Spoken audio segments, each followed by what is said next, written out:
સ્વાધ્યાય 9.1 દાખલા નંબર 3 એક ઠેકેદારે બાળકોને રમવા માટે બગીચામાં 2 લપસણી લગાવવાની છે। આ માટે તે 5 વર્ષથી ઓછી ઉંમરના બાળકો માટે જમીનથી ઉપરનો છેડો 1.5 મીટર રહે અને જમીન સાથે 30 અંશનો ખૂણો બનાવે તેવી અને તેનાથી વધારે ઉંમરના બાળકો માટે 3 મીટરની ઊંચાઈથી સીધો ઢાળ હોય તથા જમીન સાથે 60 અંશનો ખૂણો બનાવ્યો હોય તેવી લપસણી પસંદ કરે છે। તો બંને લપસણીઓની લંબાઈ શોધો। ધ્યાન આપજો ભાઈ, અહીંયા આપણે પહેલા 30 અંશની લપસણીની લંબાઈ શોધીશું અને પછી 60 અંશની। તો પહેલા લખીશું 5 વર્ષથી ઓછી ઉંમરના બાળકોની લપસણી। 30 અંશનો ખૂણો છે એટલે તમને કીધેલું કે ઊંચાઈ કરતા પહોળાઈ કેવી દોરવાની વધારે। તો લપસણી દોરી કાઢી અને નામ આપી દીધું ABC। તેની ઊંચાઈ કેટલી છે? 1.5 મીટર। લપસણીની લંબાઈ યાદ આપણે શોધવાની છે ને આ ખૂણો કેટલાનો છે? 30 અંશનો। પહેલું સ્ટેપ આકૃતિ તો રહી ગઈ। બીજું સ્ટેપ આકૃતિનું વર્ણન, તો ત્રણેય બાજુઓ અને એક ખૂણાનું વર્ણન કરવાનું। તો AB થી શરૂઆત કરીએ તો ધારો કે AB બરાબર શું છે બોલો? લપસણીની ઊંચાઈ તો બરાબર 1.5 મીટર। BC નું કોઈ વર્ણન છે નહીં, એ શોધવાનું પણ નથી, એનું વર્ણન કરવાની જરૂર નથી। AC બરાબર શું છે?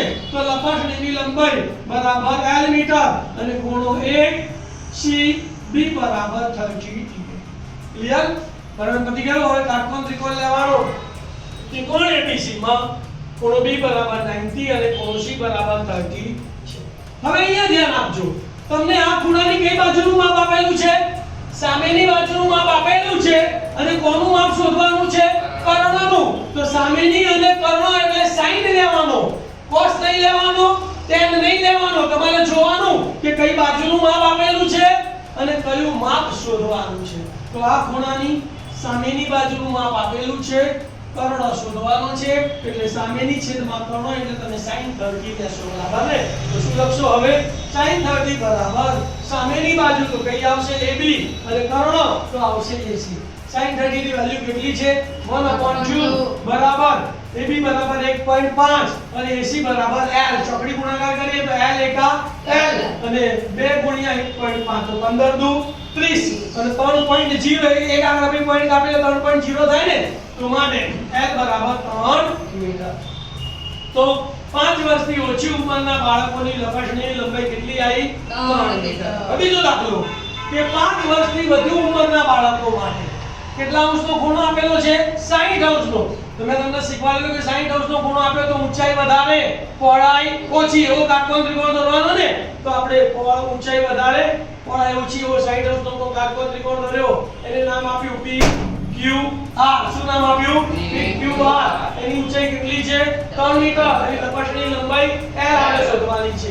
અહીંયા પણ આપણે આકૃતિનું વર્ણન કરીએ તો ધારો કે PQ બરાબર લપસણીની ઊંચાઈ બરાબર 3 મીટર, PR QR ની કોઈ જરૂર નથી, PR બરાબર લપસણીની લંબાઈ બરાબર L મીટર અને ખૂણો PRQ બરાબર 60। હવે કાટકોણ ત્રિકોણ લઈશું કે ત્રિકોણ PQR માં ખૂણો Q બરાબર 90 અને ખૂણો R બરાબર 60 છે। અહીંયા પણ જુઓ, આ ખૂણાની સામેની બાજુનું માપ આપેલું છે, કર્ણનું માપ શોધવાનું છે।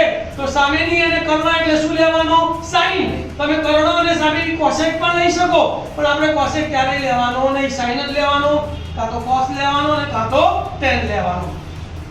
તો સામેની અને કર્ણ એટલે sin લઈશું તો sin 60 બરાબર સામેની બાજુ 60 ના ખૂણાની સામેની બાજુ PQ છેદમાં કર્ણ એટલે PR તો PQ છેદમાં PR। sin 60 નું મૂલ્ય તમને યાદ છે √3/2 બરાબર ના બરાબર। PQ નું માપ છે 3, કર્ણ PR નું માપ છે L। ચોકડી ગુણાકાર કરીએ તો શું થશે? √3 ગુણ્યા L એટલે √3 ગુણ્યા L બરાબર 2 ગુણ્યા 3। આ √3 ગુણાકારમાં સામે જાય તો ભાગાકારમાં છેદમાં √3 ના જોઈએ, તો આ 3 ની જગ્યાએ આપણે √3 ગુણ્યા √3 લખી શકીએ કે ના લખી શકીએ? તો શું લખીશું માટે? L બરાબર 2 ગુણ્યા √3 ગુણ્યા √3 છેદમાં √3। આ √3 ઉડી ગયા તો માટે L બરાબર કેટલો જવાબ આવ્યો? 2√3 મીટર। તો જવાબ લખવાનું 5 વર્ષથી વધુ ઉંમરના બાળકો માટે લપસણીની લંબાઈ કેટલી છે? 2√3 મીટર।